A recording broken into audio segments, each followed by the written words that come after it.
ఇంకో విషయం ఏంటంటే విశేష్ గారు, ప్రధానంగా ఈ చిన్న పిల్లలపైన అఘాయిత్యాలు జరిగినప్పుడు, లేకపోతే మహిళలపైన అఘాయిత్యాలు జరిగినప్పుడు చాలామంది సోషల్ మీడియా వేదికగా చేసే కామెంట్ ఏంటంటే, అసలు మహిళలే సరైన బట్టలు వేసుకుంటే ఇవన్నీ జరగవు కదా అనేటువంటి ఒక వితండవాదాన్ని కూడా తీసుకొస్తున్నారు. మరి చిన్నపిల్లలు 7.5 బాలిక, 8 బాలిక, మరి వాళ్ళు ఏం ఎక్స్పోజ్ చేయలేదు కదా, మరి వాళ్ళపైన ఎందుకు జరుగుతున్నాయటువంటి క్వశ్చన్ కూడా రైజ్ అవుతోంది.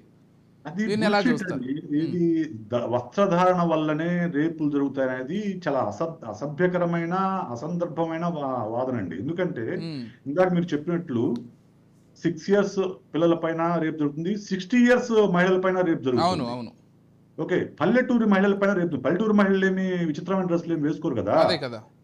సిటీలో ఉండే వాళ్ళలో కూడా చాలా తక్కువ మంది మాత్రమే హాఫ్ నేకెడ్ డ్రెస్సులు వేస్తారు. ఉమ్, మిడిల్ లాంటివి కానీ స్కర్ట్స్ వేస్తారు. అంతే తప్ప ప్రతి ఒక్కళ్ళ లాంటి డ్రెస్లే మీరు ఓకే వాళ్ళు డ్రెస్ వేశారు, మీ బుద్ధి ఎక్కడ పోయింది? అదే కదా. బుద్ధి ఎక్కడ పోయింది? మీరు వాళ్ళు డ్రెస్ వేసుకుంటే వాళ్ళ వాళ్ళ ఇష్టం, అది మీరెందుకు వాళ్ళపైన అఘాయిత్యానికి పాల్పడాలి అంటే? ఉమ్, ఇది మనం ప్రధానంగా గమనించాల్సిన విషయం ఏంటంటే సార్, నా ఉద్దేశం ప్రకారము ఒక మహిళకు కూడా స్వేచ్ఛ ఉంటుందనే విషయాన్ని మనం చిన్నప్పటి నుంచి పిల్లలకు నేర్పించకపోవడం వల్ల వస్తున్న సమస్యలు ఇవి. ఉమ్. అంటే ఒక మహిళకు ఎంతసేపటికి ఇళ్లల్లో కూడా అమ్మాయిలకు చెప్తుంటారు, రాత్రి 10 దాటితే బయటికి వెళ్ళొద్దు, లేకపోతే ఈ డ్రెస్సులు ధరించాలి అని చెప్పి. అని అబ్బాయిలకు చెప్పేటువంటి సమాజం దిశగా మనం వెళ్ళాలి. అబ్బాయిలకు కూడా అమ్మాయిలని ఈ విధంగా గౌరవించాలి, నీ ఇంట్లో తల్లిని చెల్లిని ఏ విధంగా చూస్తున్నావో అదే విధంగా బయట ఆడపిల్లల్ని చూడాలనేటువంటి కనీస అవగాహన కూడా చాలామంది మగపిల్లలకు కలగట్లేదు. ఆ విధంగా చెప్పట్లేదు కూడా ఇప్పటికీ కూడా, ఇంత డెవలప్ అవుతున్నా కానీ సొసైటీ. యూఆర్ అబ్సల్యూట్ రైట్ అండి, అబ్సల్యూట్ రైట్. ఎందుకంటే బిలీఫ్స్ అండ్ వాల్యూ సిస్టమ్ అనేది బేసిక్ గా కుటుంబం నుంచి వస్తుందండి. ఒక పిల్లాడు పెరిగి పెద్దయ్యే క్రమంలో ఒక మహిళను ఎలా గుర్తించాలి, ఎలా గౌరవించాలి, ఎలా చూడాలనే విషయము వాళ్ళ ఫ్యామిలీ సిస్టమ్ నుంచి వస్తుంది. సపోజ్ ఆ ఫ్యామిలీలో కనుక భార్యని భర్త అసే ఉసే అని పిలవడము, తిట్టడము, కొట్టడము ఇటువంటి పనులు చేస్తూ ఉంటే ఇది సాధారణం అనే భావన ఏర్పడుతుంది పిల్లోడికి. అవును.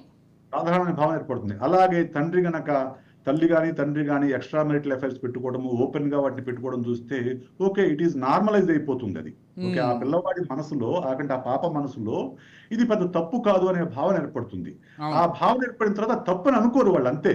వాళ్ళు తప్పు, ఎందుకంటే వాళ్ళకి తెలియదు అది తప్పు అనే విషయం, ఎందుకు వాళ్ళు చూడలేదు అటువంటి విషయాల్ని.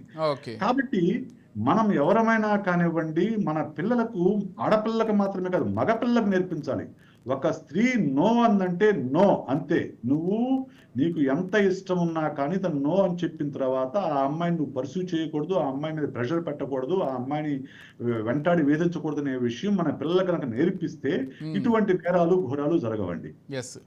ఇంకొక విషయం విశేష్ గారు, ఈరోజు బయటపడేటువంటి విషయం, ఒక 14 ఏళ్ల బాలికను ఒక వ్యక్తి ఒక ఏడాది నుంచి అత్యాచారం చేస్తూ ఆ బాలికకు నిన్ననో ఈరోజో గర్భవతిగా తెలియడంతో ఆ విషయం వెలుగులోకి వచ్చిందండి. అంటే తల్లిదండ్రులు కూడా ఇటు ఆడపిల్లలకు కూడా బయటి వాళ్ళతో ఎలా ఉండాలి, లేకపోతే బయటి వాళ్ళని ఎంతవరకు దగ్గరగా రానివ్వాలి అనేటువంటి విషయాలు కూడా చెప్తే బాగుంటుందేమో. తెలియక కొంతమంది అటువంటి వాళ్ళు ఉచ్చుల్లో పడుతున్నారు. అంటే చిన్నప్పటి నుంచి అండి, ఇంకా చెప్పాలంటే ఒక 4-5 ఇయర్స్ నుంచి కూడా పిల్లలకు గుడ్ టచ్ బ్యాడ్ టచ్ ఉన్న డిఫరెన్స్ చెప్పాలండి. Okay, good touch bad touch అంటే ఎక్కడ ఎవరే వాళ్ళు ఎక్కడ తాకొచ్చు, ఎక్కడ తాకకూడదు, ఎక్కడైనా తాకరాని చోట తాకితే వెంటనే తల్లికి చెప్పాలి అనే విషయాన్ని చాలా స్పష్టంగా పిల్లలకు స్కూల్లో బోధించాలి. ఇప్పటికీ కొంత సిలబస్ లో అది వచ్చినట్లు నా దృష్టికి ఉంది. సిలబస్ లో గుడ్ టచ్ బ్యాడ్ టచ్ చెప్తారు, ప్రైమరీగానే చెప్తున్నారు ఇప్పుడు కొంతమంది.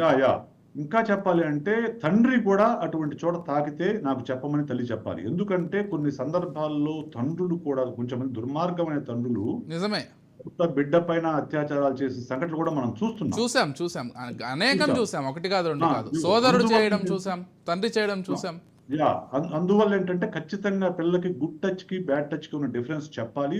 తర్వాత యుక్త వయసులో వచ్చినప్పుడు, అంటే పిల్లలు మెచ్యూర్డ్ అయిపోయిన తర్వాత 12-13 ఇయర్స్ వచ్చిన తర్వాత మెచ్యూర్డ్ అయిపోయిన తర్వాత సహజంగా సెక్స్ కోరికలు ఉంటాయండి ఏ పిల్లలకైనా కానీ.